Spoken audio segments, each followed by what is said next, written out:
दोस्तों, इस लेख में हम राजा दुष्यंत और शकुंतला की प्रेम कथा प्रस्तुत कर रहे हैं। महाकवि कालिदास की रचना अभिज्ञान शाकुंतलम इस कथा पर ही आधारित है। मूल रूप से इस कथा का वर्णन महाभारत के आदिपर्व में मिलता है।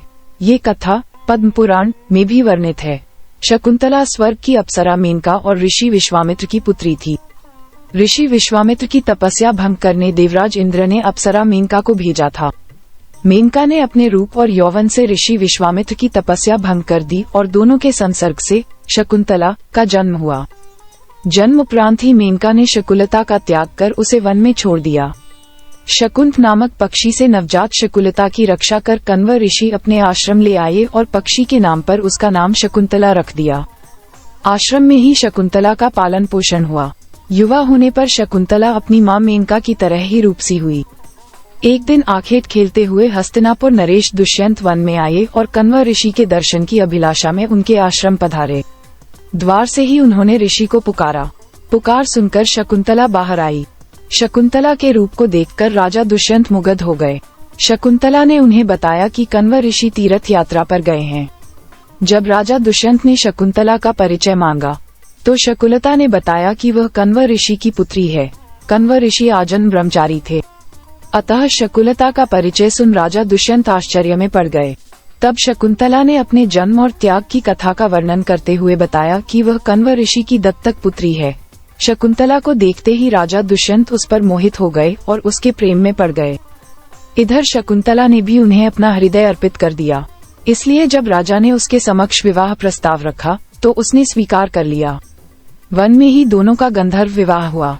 विवाह के उपरांत कुछ समय तक राजा दुष्यंत शकुंतला के साथ आश्रम में ही रहे, किंतु राजपाट के दायित्व के कारण उन्हें राजमहल लौटना था। उन्होंने शकुंतला को वचन दिया कि कण्व ऋषि के लौटने पर वह उसे विदा कर महल ले जाएंगे। प्रेम के प्रतीक स्वरूप उन्होंने शकुंतला को स्वर्ण मुद्रिका प्रदान की और हस्तिनापुर लौट गए। इस बीच एक दिन कण्व ऋषि के आश्रम में दुर्वासा ऋषि पधारे और पुकार लगाए। राजा दुष्यंत के विचारों में खोई शकुलता उनकी पुकार सुन नहीं पाए, जिसे दुर्वासा ऋषि ने अपना अपमान समझ लिया और शकुंतला को श्राप दे दिया कि जिस किसी के ध्यान में लीन होकर तूने मेरा अपमान किया है वह तुझे भूल जाएगा। दुर्वासा ऋषि का श्राप सुनकर शकुलता का ध्यान टूटा और वह अपने विचारों की दुनिया से बाहर आई।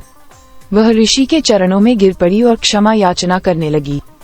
तब दुर्वासा ऋषि का हृदय द्रवित हुआ और उन्होंने कहा कि मैं अपना श्राप वापस तो नहीं ले सकता, किंतु तुम्हें ये आशीर्वाद देता हूँ कि तुम्हारे प्रेम का प्रतीक चिन्ह देखकर तुम्हारे प्रेमी को तुम्हारा पुनः स्मरण हो आएगा। समय व्यतीत हुआ और कण्व ऋषि तीर्थ से आश्रम लौट आए। उनके वापस आने के पूर्व ही शकुलता गर्भवती हो चुकी थी। उसने कण्व ऋषि को राजा दुष्यंत और स्वयं के गंधर्व विवाह के संबंध में पूरी बात बता दी। कण्व ऋषि उससे बोले कि विवाहित कन्या का अपने पिता के पास रहना उचित नहीं है, उसे अपने पति के घर जाना चाहिए और उन्होंने एक शिष्य के साथ शकुंतला को राजा दुष्यंत के पास भिजवा दिया। हस्तिनापुर जाने के मार्ग में राजा दुष्यंत द्वारा शकुंतला को दी हुई स्वर्ण मुद्रिका पानी पीते हुए सरोवर में गिर पड़ी और एक मछली द्वारा निगल ली गई। जब शकुंतला राजमहल पहुंची तो राजा दुष्यंत ने उसे पहचानने से इनकार कर दिया। दुर्वासा ऋषि के श्राप के प्रभाव के कारण राजा दुष्यंत उसे भूल गए थे। उसी समय स्वर्ग से शकुंतला की माता मेनका आई और उसे अपने साथ ले गई।